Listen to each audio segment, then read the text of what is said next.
Shalom, puji Tuhan, hari ini kita masih ada sebagaimana ada dalam keadaan pemeliharaan, kesehatan yang Tuhan karuniakan. Pada kesempatan ini saya mengajak kita sekalian untuk merenungkan firman Tuhan, apa yang Tuhan kehendaki dalam hidup kita. Saya memberi judul khotbah atau firman Tuhan yang akan saya sampaikan, yaitu hidup sehat, roh, jiwa, dan tubuh. Hidup sehat, roh, jiwa, dan tubuh. Ini belakangan ini kita berhadapan dengan keadaan di mana memang banyak juga yang terganggu dengan kesehatannya ya. Mari kita mengawali renungan firman Tuhan ini dengan membaca firman Tuhan di dalam 3 Yohanes 1 ayat yang kedua disambung dengan 1 Tesalonika 5 ayat yang ke-23. 3 Yohanes 1 ayat yang kedua, 1 Tesalonika 5 ayat yang ke-23, firman Tuhan kita akan baca bersama-sama. 1, 2, 3. Saudaraku yang kekasih, aku berdoa, semoga engkau baik-baik dan sehat-sehat saja dalam segala sesuatu, sama seperti jiwamu baik-baik saja. 1 Tesalonika 5 ayat 23, 23. Semoga Allah damai sejahtera menguduskan kamu seluruhnya, dan semoga roh, jiwa, dan tubuhmu terpelihara sempurna dengan tak bercacat pada kedatangan Yesus Kristus Tuhan kita. Nah, saudara-saudara yang Tuhan kasihi, semua orang tentu ingin hidup sehat. Yes. Bukan hanya tubuhnya, tetapi juga jiwa dan rohnya. Namun kita bisa lihat di sini sejalan dengan apa yang menjadi kehendak Tuhan, roh, jiwa, dan tubuh kita terpelihara sempurna. Seperti kita pelajari bahwa kendaraan mesin saja butuh perawatan. Mesin yang dipakai, kendaraan yang dipakai tanpa dirawat akan cepat rusak tentunya. Itu mesin loh, apalagi tubuh manusia yang bukan mesin. Hidup manusia yang juga bukan mesin. Jika kita pakai tanpa merawat, jika kita pakai dengan sembarangan, pola mengemudi buruk, maka kendaraan akan cepat rusak.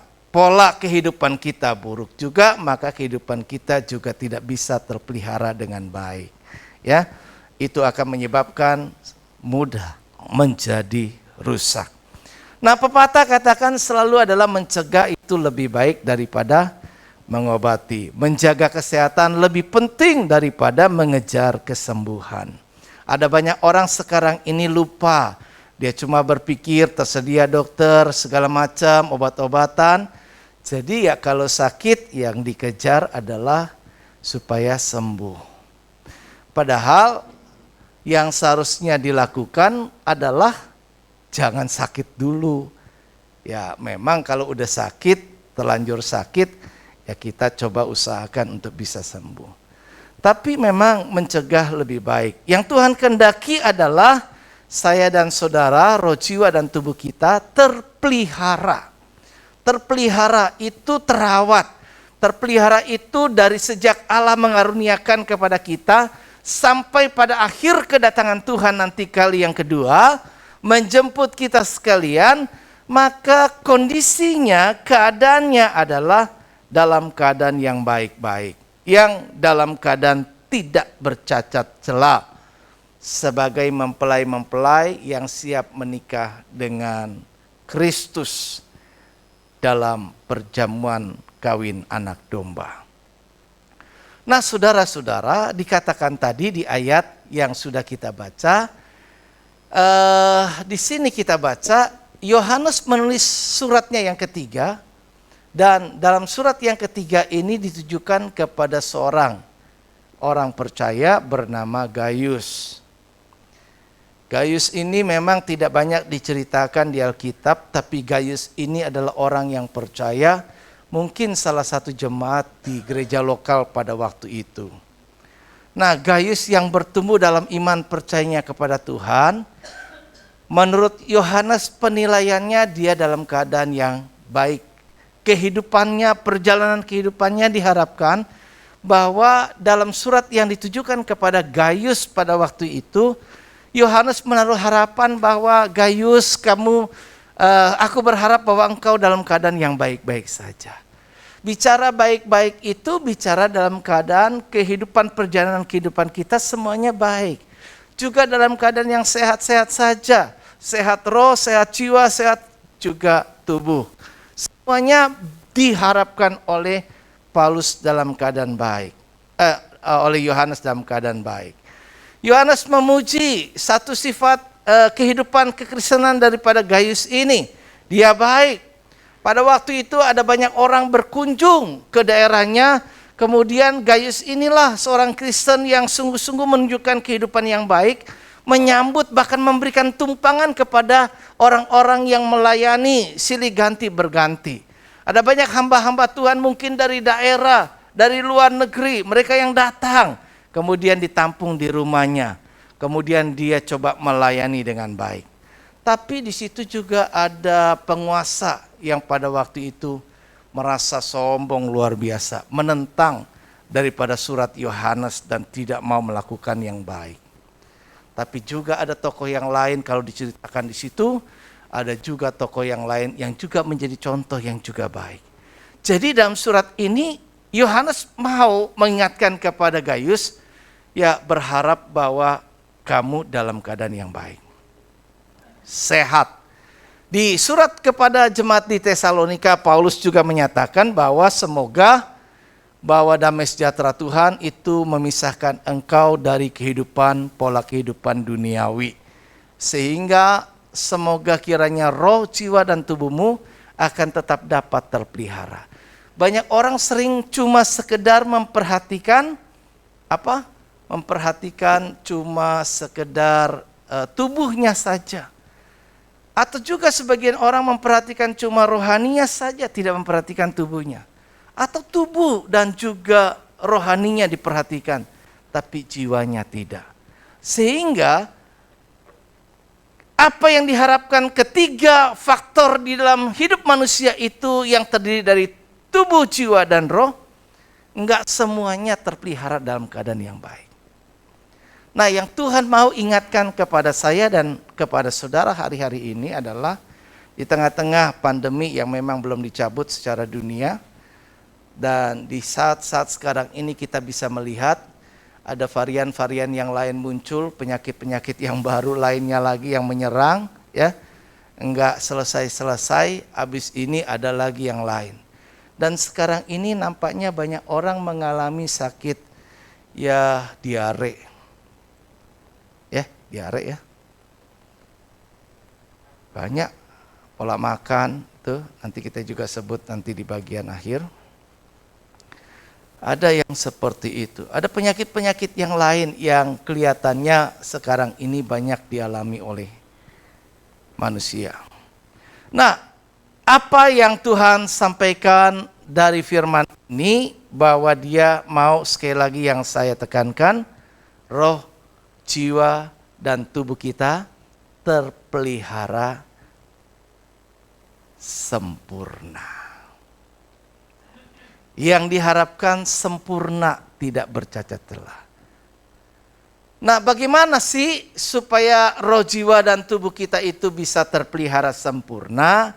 Ada 4 hal yang saya mau sampaikan. Yang pertama, saudara-saudara, yang Tuhan mau kita lakukan adalah menyadari bahwa imunitas itu adalah kunci hidup sehat. Sejalan dengan itu firman Allah mengatakan Amsal 17 ayat 22, hati yang gembira adalah obat yang manjur, tetapi semangat yang patah mengeringkan tulang. Banyak penyakit itu bersumber dari hati. Karena dari hatilah terpancar kehidupan. Jadi ketika masalah hati ini, hatinya nggak sehat, maka tentu akan bisa berdampak kepada imunitas. Nah, kalau imunitasnya juga terganggu, tentu akan berdampak pada keadaan kesehatan. Nah, ada dua teori pada ilmu kedokteran, ilmu kesehatan terkait dengan penyakit. Maka di situ ada teori germs, ya, germs atau kuman, atau dikenal dengan teori Pasteur, dan satu lagi namanya teori Terrain. Saya tahu ini ketika saya ikuti lihat dari webinar kesehatan dari seorang dokter yang menyampaikan. Nah, teori Pasteur yang dikenal ini dengan teori Terrain ini, menurut teori Pasteur itu orang sakit disebabkan oleh faktor dari luar tubuhnya, yaitu adanya sejumlah kuman, bakteri atau virus, ya, yang bisa juga melekat menempel pada media-media yang ada di sekitar kita.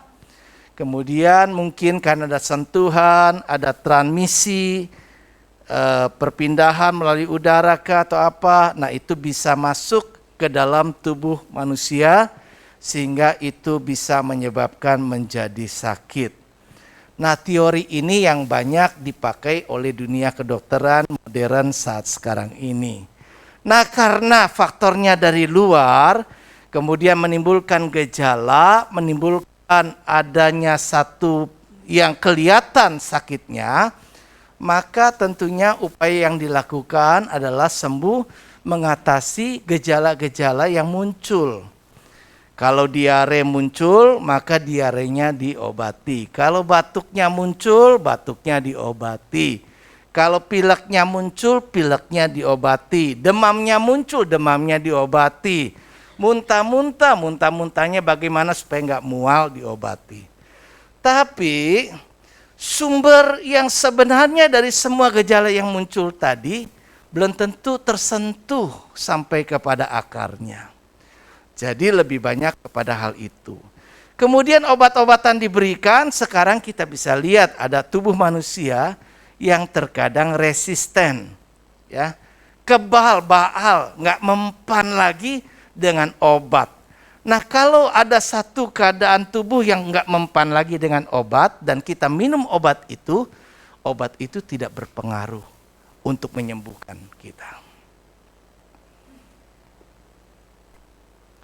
Nah, sedangkan menurut teori daripada Terrain,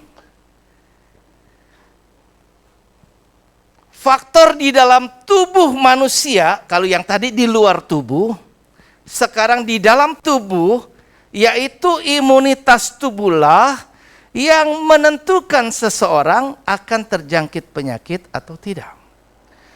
Kalaupun ada virus, kalaupun ada kuman, ada bakteri yang coba masuk ke dalam tubuh kita, namun apabila tubuh ini memiliki imunitas yang tinggi baik, pertahanan yang kuat, maka bisa menangkal semua serangan dari kuman tadi.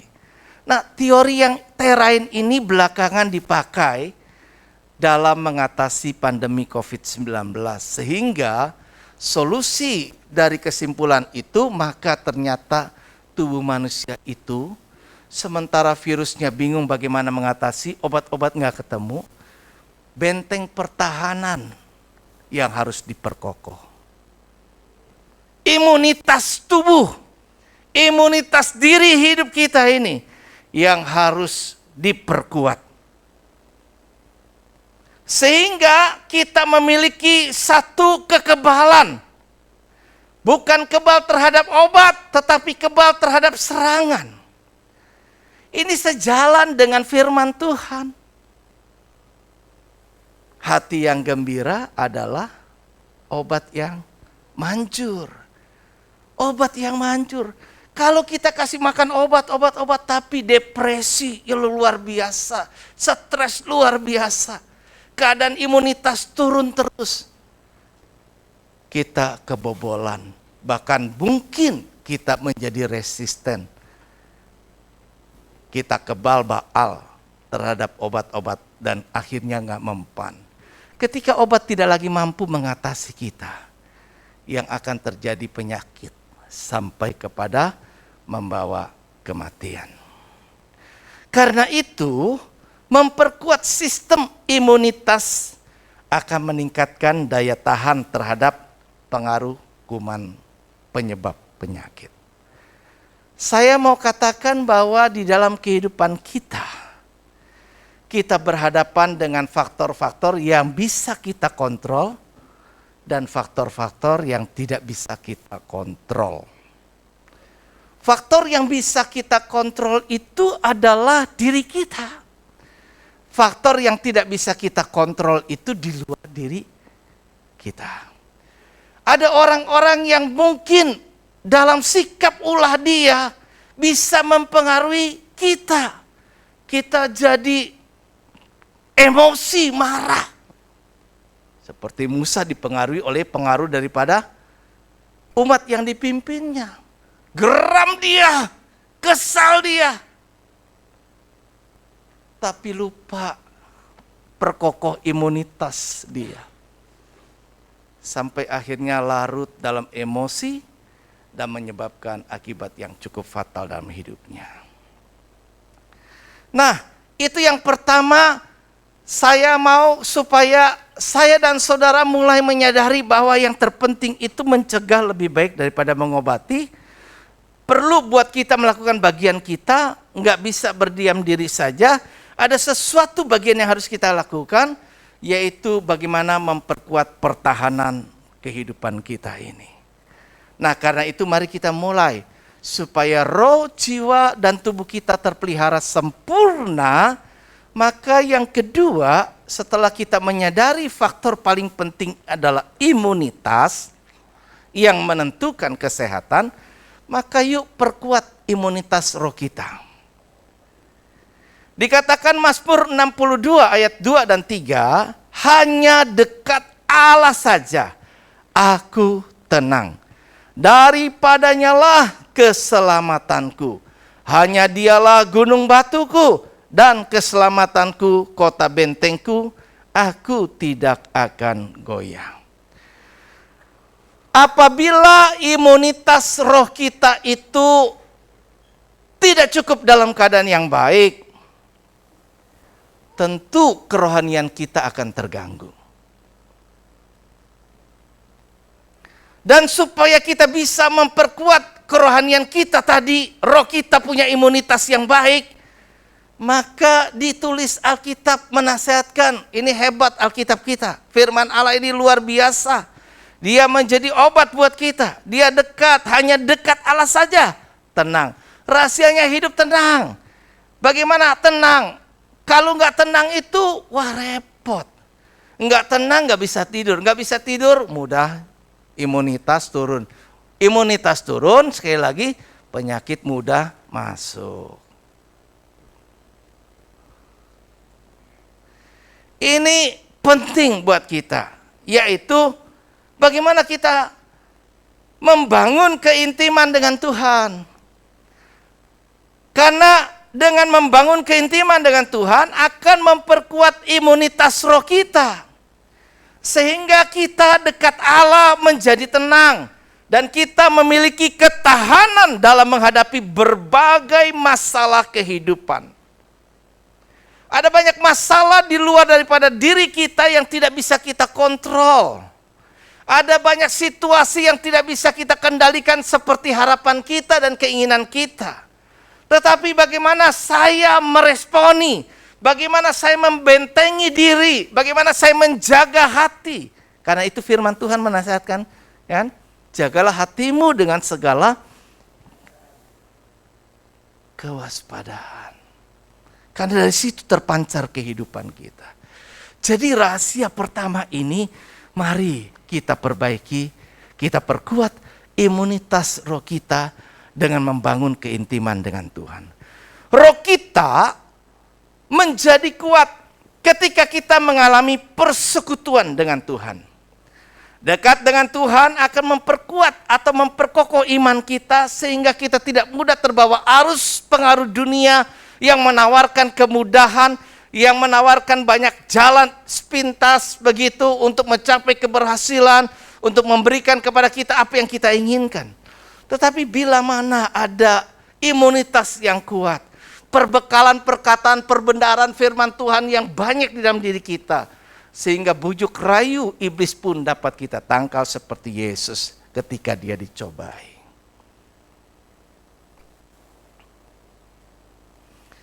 Imunitas kita, kerohanian kita, iman kita akan kokoh ketika kita hidup dekat dengan Allah. Kemudian juga akan membentuk karakter kehidupan kita. Kita akan menjadi pribadi yang serupa dengan Kristus. Kita memiliki karakter-karakter Kristus. Bahkan ketika kita dekat dengan sumbernya, sumber itu memberi makanan-makanan asupan yang sehat buat kita, maka kita juga akan mengalami pertumbuhan rohani. Hingga kita menjadi pribadi yang kuat. Hendaklah engkau kuat di dalam kekuatan kuasanya, kata firman Tuhan. Jadi kita akan bisa menjadi pribadi yang kuat dalam Tuhan. Nggak mudah goyah, nggak mudah tinggalkan Tuhan, nggak mudah mundur, nggak mudah stop, nggak melayani, nggak mudah banyak hal yang lainnya. Semangat kita, roh kita akan tetap bernyala-nyala sehingga roh, jiwa dan tubuh kita terpelihara sempurna sampai kedatangan Tuhan kali yang kedua. Kalau enggak, di tengah jalan kita bisa stop. Justru di saat-saat akhir zaman ini, kekuatan iblis semakin didabelkan, dilipat gandakan. Karena dia tahu waktunya sebentar lagi akan tiba bagi dia untuk menerima hukuman.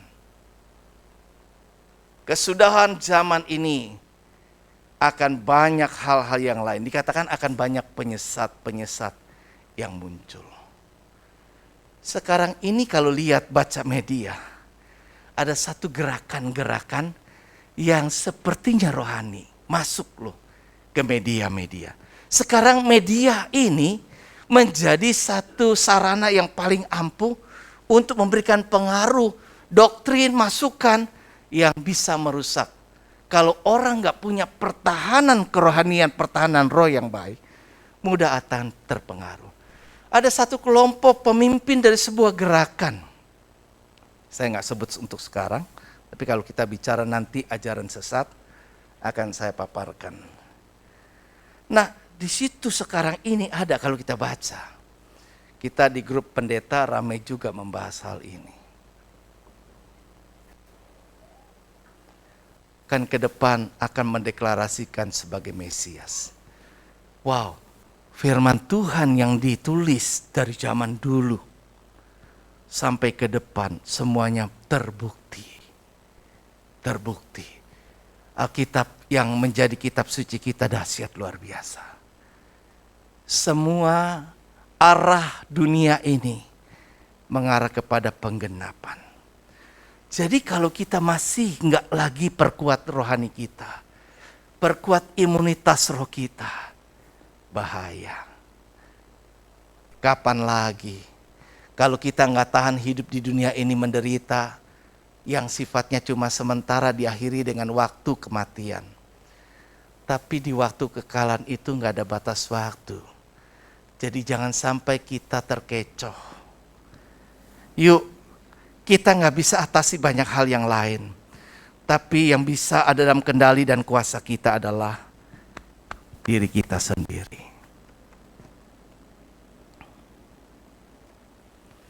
Orang percaya yang selalu merindukan kehadiran Tuhan dalam hidupnya akan selalu mencari wajahnya.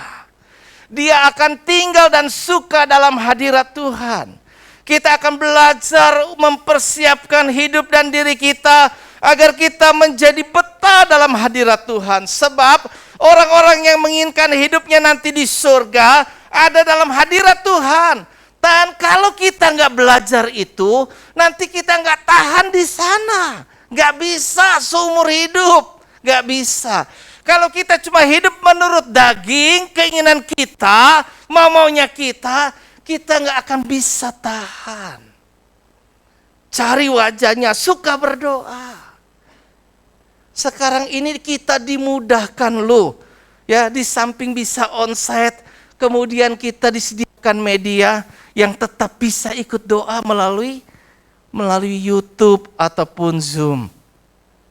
Terus kalau kita sekarang nggak ikut, itu kan putusan kita, pilihan kita bahwa saya nggak mau ikut doa. Tapi gereja ini menyediakan sarana untuk kita. Ayo berdoa. Tubuh ini apa? Roh apa tubuh ya? Tubuh ini menjadi tubuh ini lemah ya. Roh ini ya, jadi lemah ya kan. Tapi jadi ada tubuh kita yang menarik kita, keinginan-keinginan daging kita, yang kadang membuat kita ini jadi malas. Kemalasan itu akan merusak imunitas. Kan saya berulang kali mengatakan, semangat saya untuk sembuh adalah faktor yang menunjang. Tapi tentu yang paling utama adalah kasih karunia Tuhan yang membuat saya bisa lebih cepat recovery sembuh. Semangat, hati yang gembira adalah obat, seperti obat hati yang senang ya. Ya, kayak gitulah. Saat teduh kita masuk makanan rohani yang baik. Jangan baca yang bikin lemah. Ya, ada berita-berita yang melemahkan, udahlah nggak usah. Sekarang saya malas baca WA. Itu kalau saya punya daftar udah ribuan yang unread yang belum saya baca. Jadi mohon maaf kalau saya memang slow respon, karena saya udah males baca-baca WA. Baca WA ngabisin waktu banyak. Gak banyak bisa kerjain, dia tiap hari. Saya ingat dulu waktu saya kerjaan saya dulu lebih banyak duduk di kantor, diam, saya bacanya adalah email. Tapi waktu saya baca email, nguber email saya itu gak keuber. Ribuan email gak terbaca buat saya. Sampai akhirnya saya frustrasi. Saya kerja larut sampai malam jam 8, jam 9. Kadang juga ada hal-hal yang harus ketemu klien, ketemu tamu. Tapi gak keuber emailnya. Berada di luar gak kebaca. Yang ada akhirnya kita hapus. Dan banyak juga itu yang saya sering lakukan. Udah kebanyakan gak tahu apa. Saya cuma baca apa yang saya perlu, krek gak baca detailnya. Udah hapus. Jadi mungkin orang akan terkesan saya sudah baca, tapi saya nggak baca detailnya. Atau kalau saya udah terlalu nggak sempat lagi, udah langsung clear chat, delete aja. Waktu saya Facebook saya ada 2. Satu Facebook saya yang sekarang ini hati-hati, saya mau katakan di Facebook itu banyak yang nggak benar. Serius, saya mengalami itu. Banyak yang nggak benar. Hal-hal yang porno banyak, hati-hati. Itu merusak roh. Kalau lihat Facebook saya udah ganti sekarang. Satu Facebook saya itu pakai namanya Kasih Agape. Karena nama saya Paulus Pujianto, bukan saya GR, tapi kelihatannya permintaan pertemanannya semakin meningkat banyak. Ketika saya pasang foto saya waktu di Israel, wah banyak juga, capek. Tapi buntut-buntutnya selain di Messenger, kemudian minta chatting WA pribadi. Ujung-ujungnya udah gak bener. Akhirnya saya ganti itu foto saya dengan foto bayi. Permintaan berkurang banyak, nyaris kagak ada. Kenapa? Biarlah, gak kenapa. Karena ditampilkan foto yang ganteng banyak yang minat. Kebanyakan cewek yang minta. Serius beneran saya katakan. Jadi kalau lihat teman saya di Facebook itu banyak wanitanya. Yang saya nggak kenal. Ada yang dari luar negeri juga banyak. Ada yang tentara Israel juga ada. Tapi kadang-kadang saya udah tahu jurusannya. Pertama dia tanya, udah berkeluarga apa belum? Sudah, saya bilang, anak 3. punya cucu. Umur berapa? 60. Kita tua-tuain. Karena udah tahu jurusannya, cari yang nggak benar. Ada banyak loh. Kemudian banyak juga TikTok yang tampilannya juga nggak benar tuh. Memang baik. Sarana untuk iklan dan sebagainya. Tapi bisa juga hal yang buruk. Saya mau katakan, kalau kita isi roh kita dengan hal-hal yang buruk, ada impartasi yang akan mempengaruhi. Sebaliknya ketika kita mencari wajah Allah, maka kita akan berusaha hidup menyenangkan Allah. Kita akan berusaha menghindar dari penyakit rohani yang mengganggu, dan kita akan bisa hidup fokus untuk cuma pikir apa yang bisa menyenangkan Tuhan. Selagi masih ada umur yang ada sekarang. Saudara, belum lama ini, tanggal 20, minggu kemarin ketika kita ibadah kan. Minggu kemarin tuh tanggal berapa? 20. Minggu kemarin sekarang 29, 22 ya. 22. Salah satu cukup kaget sih. Sehat-sehat, segar-segar. Dan sedang pergi ke Mall Central Park. Sekira pukul 8 malam bersama istri dan anak-anak. Dapat serangan jantung, tiba-tiba meninggal di tempat. Dalam usia 60 tahun. Sehat. Kelihatan fisik. Kita nggak tahu kapan usia kita akan stop di situ.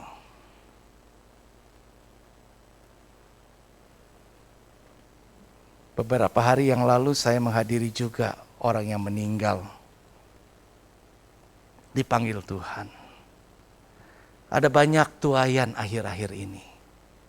Orang-orang yang dipanggil pulang ke rumah Bapa.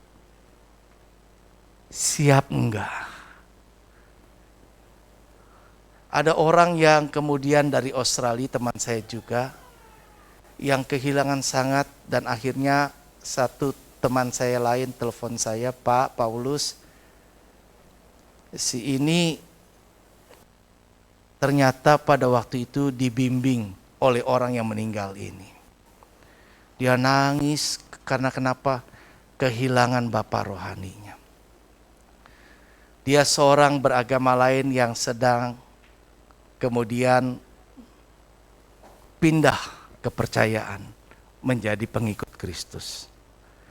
Waktu dia mengalami depresi, persoalan, dia berseru sama Tuhan. Tuhan, kenapa begini, kenapa begitu? Tuhan yang dia panggil menurut kepercayaan lamanya nggak muncul. Tapi yang muncul, saya merinding nih. Itu Yesus datang kepadanya. Luar biasa. Yesus menemuinya. Yesus memberi jawaban atas persoalannya. Dan dia sekarang menjadi Kristen yang militan. Suaminya juga sama. Dengan menyaksikan seperti ini memang belum meninggalkan, tapi imannya sudah mulai goyah dan mulai kepercayaannya kepada Yesus. Ada banyak orang-orang lain yang dipanggil Tuhan untuk kenal Yesus, Allah yang satu-satunya Allah yang benar. Kalau kita sekarang jadi Kristen yang sudah ikut Tuhan, tahu Allah yang benar, terus masih enggak sungguh-sungguh, sementara orang lain dulu, kemudian sekarang, jangan sampai firman Allah berkata begini, yang terdahulu akan menjadi yang terkemudian. Yang terkemudian akan menjadi yang terdahulu. Kenapa? Enggak jaga hati-hati dengan imunitas roh kita. Ada banyak orang yang dipanggil menjelang akhir zaman. Pertobatan luar biasa dari agama seberang. Dengan cara spektakuler Tuhan menampakkan diri untuk memanggil mereka. Tapi kalau kita jadi Kristen yang enggak sungguh-sungguh, kita akan ketinggalan. Yang ketiga, yuk menjaga kesehatan jiwa kita. Tadi dikatakan di 3 Yohanes 1 ayat 2 sudah kita baca, saudaraku yang kekasih, aku berdoa semoga engkau baik-baik dan sehat-sehat saja dalam segala sesuatu sama seperti jiwamu baik-baik saja. Dikatakan sama seperti jiwamu baik-baik saja dalam surat Yohanes kepada Gaius, karena pada waktu itu kerohanian Gaius itu dinilai dalam keadaan yang baik. Perjalanan dan pola kehidupan Gaius menunjukkan sebagai orang percaya yang benar-benar menjadi orang percaya. Dan Tuhan melalui Yohanes menginginkan Gaius, gak cuma jiwamu yang baik-baik, gak cuma jiwamu yang sehat, tapi juga dalam segala aspek kehidupanmu, semuanya tetap baik. Kerinduan Tuhan adalah agar kita baik dan sehat dalam segala sesuatu, termasuk juga dalam hal jiwa kita yang sehat. Jiwa yang sehat membuat kita bisa berpikir jernih, memiliki perasaan yang stabil, dan juga sehingga kita bisa membuat keputusan-keputusan hidup yang tepat. Jiwa ini menjadi motor yang menentukan banyak hal aspek kehidupan kita. Ini penting, dan dalam segala sesuatu dimulai dari pikiran. Kalau pikirannya itu benar, pikirannya itu baik, maka nanti bisa mengambil langkah-langkah dan keputusannya juga benar. Mereka yang jiwanya sehat, jiwanya baik, imunitas jiwanya juga baik, maka dapat mengendalikan aspek-aspek lain dalam kehidupannya. Menjaga kesehatan jiwa dapat dilakukan dengan pembaruan pikiran. Kita lihat rumah sakit jiwa. Pikirannya ngaco. Diajak ngomong ngelantur. Dari mana? Dari pikiran. Orang yang sakit jiwa dari mana? Pikiran gak bisa dikendalikan. Gak bisa dikendalikan sehingga ada orang yang bisa ngomong sendiri kan. Ngoceh sendiri. Gak sama siapa-siapa dia ngoceh sendiri. Berarti kita lihat, sarafnya udah terganggu. Sakit jiwa lu.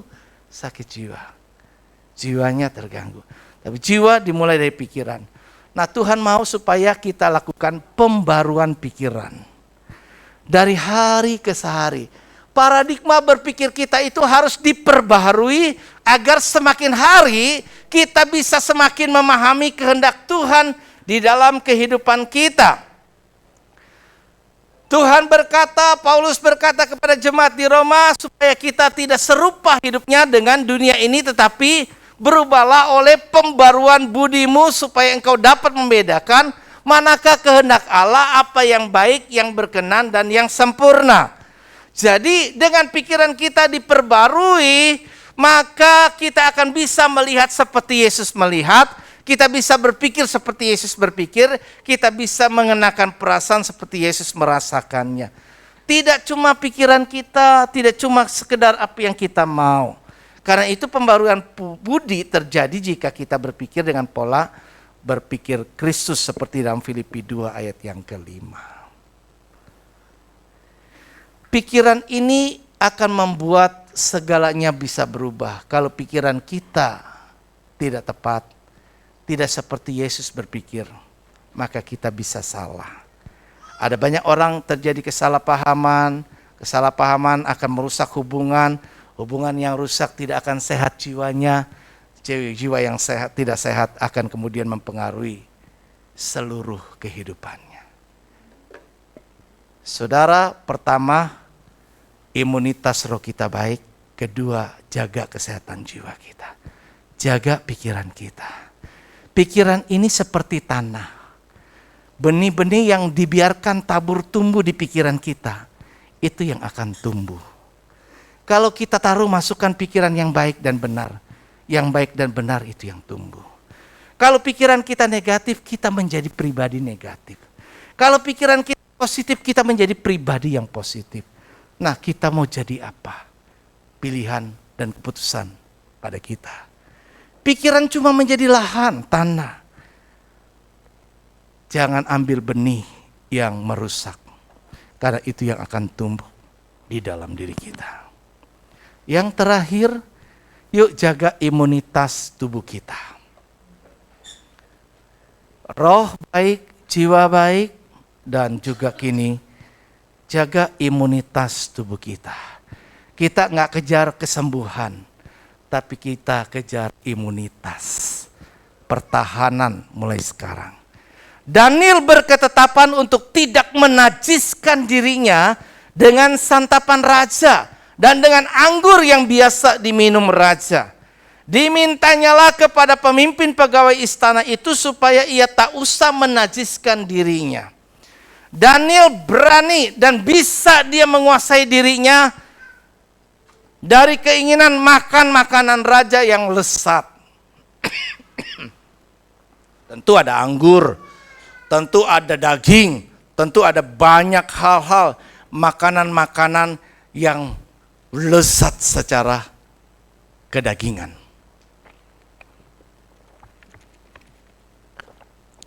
Tapi dia ambil keputusan berketetapan hati untuk tidak menajiskan diri. Artinya tidak buat tubuhnya itu menjadi rusak. Tubuh yang sehat akan mendukung pekerjaan Tuhan. Saudara yang melayani dapat melayani karena saudara sehat. Kalau saudara sakit nggak bisa. Tubuh yang sehat juga akan mendukung aktivitas yang kita lakukan sehari-hari. Kita bisa bekerja dengan baik. Ya. Sebaliknya tubuh yang sakit tentu akan menghambat dan membatasi kita menyelesaikan tugas pekerjaan dan juga pelayanan yang kita terima. Saya berharap kita sekalian yang sekarang ini banyak mengalami mulai sakit penyakit yang memang gak bisa kita kontrol. Tapi belajarlah sekarang kita tahu, sadari bahwa imunitas faktor yang paling utama. Bentengi diri. Kita gak bisa mencegah jangan ini jangan itu. Kita gak bisa menghindari adanya virus. Virus-virus yang gak cuma virus penyakit tubuh kita. Tapi virus-virus roh jahat itu juga banyak. Ya, merusak kita punya komunitas, merusak semangat kita, merusak kesatuan kita, merusak banyak hal-hal yang lainnya, bahkan merusak keluarga kita. Nah, bicara tentang tubuh ini, yuk mari kita coba sebaliknya tubuh yang tadi ya. Tentu hasilnya kalau orang yang sakit nggak maksimal mengerjakan sesuatunya ya, tidak sesuai dengan yang diharapkan. Karena itu kita perlu menjaga kesehatan tubuh kita agar bisa maksimal dipakai Tuhan sebagai alat bagi kemuliaannya. Setan itu merusak. Kita lihat Tuhan berikan manusia, Adam dan Hawa mulanya, itu dalam keadaan yang sempurna. Allah kasih sempurna awalnya, dan Allah mau sampai akhir engkau sempurna. Sama seperti Dia adalah sempurna. Tapi iblis mencoba mulai dari apa yang tadi, jiwa tadi kan pikirannya. Mulai ditawarin, tuh buah pengetahuan baik dan jahat. Mulai dia, rohnya gak kuat dengan firman, karena cuma dapat dari suaminya informasi, itu gak boleh ya. Nah, mulai kepercayaan kepada suaminya diragukan, karena apa yang dikatakan iblis kayaknya lebih meyakinkan. Kemudian dia lebih dengar si ular yang menakjubkan tadi, bahkan akhirnya dia jatuh dalam dosa. Kenapa? Ada tawaran yang iming-iming lagi. Dan tubuh yang sehat tadi mulailah kemudian masuklah penyakit. Penyakit dari mana datangnya? Awal mula penyakit datang dari dosa. Awal mula penyakit datang dari dosa. Di Alkitab dalam perjanjian lama maupun perjanjian baru, ada banyak sakit penyakit yang awal pertamanya mulanya bersumber dari dosa.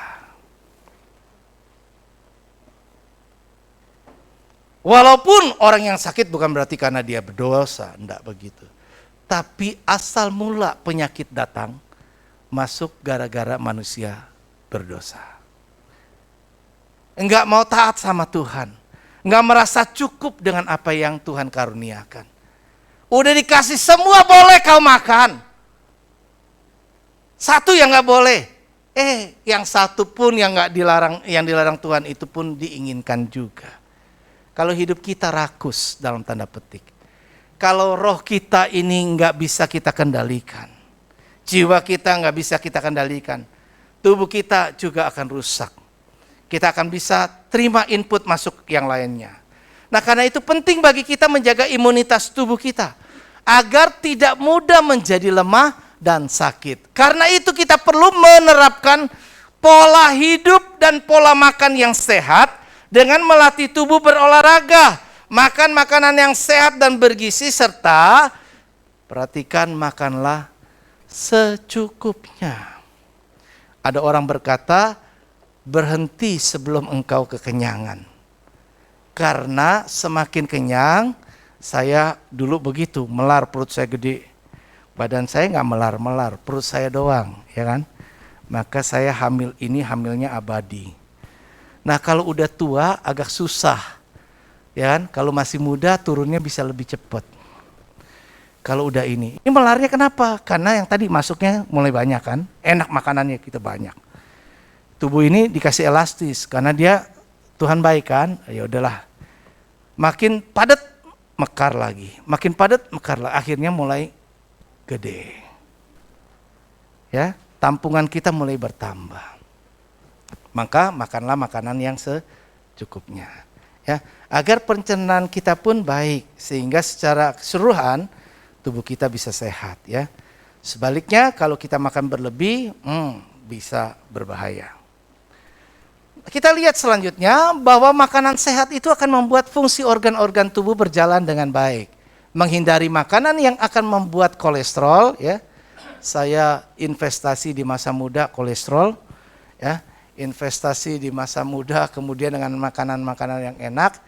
Nah, hati-hati, sekali lagi saya ingatkan ya. Ada banyak makanan yang sekarang ini berbeda dengan makanan zaman dulu. Zaman dulu kita lihat makanan si Yohanes, apa sih makanan Yohanes? Yohanes Pembaptis makanannya apa dulu? Belalang dan madu, sehat. Sehat. Awal pertama Tuhan kasih perintah manusia apa? Dia nggak kasih binatang loh. Semua pohon ya tumbuh-tumbuhan di taman ini boleh kau makan hasilnya, buahnya.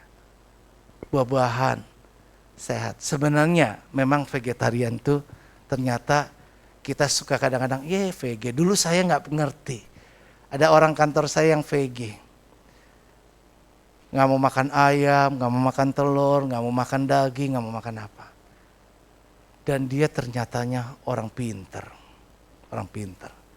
Otak. Dulu saya pertama kali kerja di perusahaan komputer Bahtera, Oriental Komputer Bahtera, perusahaan pencipta pertama komputer Indonesia. Kami beri merek Garuda. Dan otak dari semua itu nih, yang si VG tadi. Pabriknya di Sunter. Jadi kita lihat sebenarnya pola makan yang baik juga pengaruh sehat kita. Ingat yang sudah umur ya, tapi yang masih muda memang nggak akan dampaknya sekarang. Tapi mulai numpuk tuh, mulai numpuk. Ya, mulai numpuk. Itu jasmani tadi ya, ini kan kita pada bagian tubuh. Juga tadi yang jiwa dan roh juga bisa merusak banyak hal yang lain. Ya, pola hidup, olahraga, jangan artinya bergerak. Ya, exercise lakukan. Ya. Kalau tidak, tentu akan bahaya. Ya, kenikmatan sementara tidak akan bisa membuat kita menderita seumur hidup. Jadi, janganlah kita cuma memuaskan segala sesuatu hanya untuk sifatnya saat sekarang ini. Orang yang anak-anak dengan orang yang dewasa berpikirnya beda. Tadi ya, pembaruan pikiran kita. Orang dewasa berpikirnya jangka panjang. Kalau anak-anak yang dia pikirkan adalah saat sekarang. Sakit gigi tetap mau minta es, mau minta permen. Kenapa? Cuma itu yang dia suka. Tapi orang tua akan berkata, tidak nak, engkau sedang sakit gigi dan tidak akan cuma menyenangkan apa sayang itu kemudian ngikutin apa yang anak minta.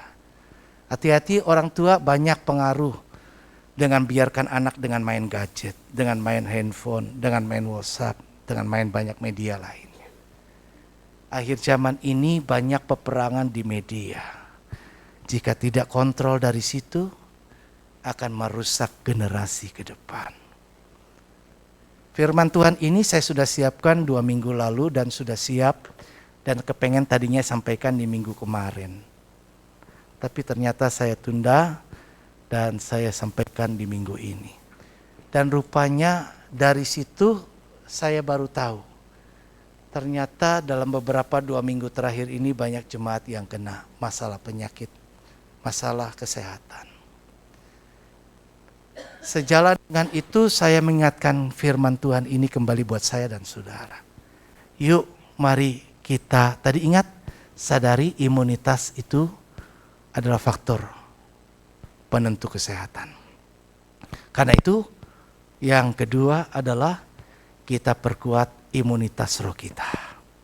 Bangun hubungan, rajin beribadah, bersekutu dengan Tuhan, karena hanya dekat Allah saja kita dapat tenang. Yang kedua, ya kita jaga kesehatan jiwa kita, jaga pikiran kita. Jangan mau diracuni dengan pikiran-pikiran yang bisa merusak. Jangan sampai, ya. Baik kita gunakan pikiran yang baik, pikiran yang positif. Lihatlah selalu dari sisi positif, jangan tunggu orang udah gak ada. Baru engkau peringati, kemudian yang kau kenang adalah hal-hal yang baik. Kenapa gak lihat yang baik ketika dia masih hidup? Biar dia tahu bahwa engkau berpikir yang baik.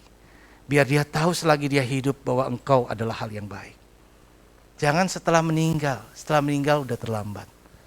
Setelah meninggal kita baru melayani. Setelah meninggal kita suguhkan kue mangkok, ayam, ada banyak hal yang lain. Setelah meninggal kita lakukan dan lain banyak. Gak ada yang bisa dinikmati oleh orang yang sudah gak ada. Dan jaga tubuh kita. Ya, kontrol makanan kita. Jadi jemaat GB Gunung Sari mulai kontrol. Pola hidup juga baik. Kapan saat bangun, kapan saat tidur, perlu istirahat, kapan juga waktu untuk berolahraga. Jangan biarkan tubuh kita ini menurut keinginan daging, maunya kita. Kita harus kuasai. Kita gak bisa kuasai orang lain. Kita bisa kuasai diri kita. Kiranya apa yang Tuhan harapkan dari kita bisa kita lakukan. Yaitu agar roh, jiwa, dan tubuh kita terpelihara sempurna. Tidak bercacat sampai kedatangan Tuhan kali yang kedua. Amin. Tuhan berkati kita. Yuk mari kita bangkit diri.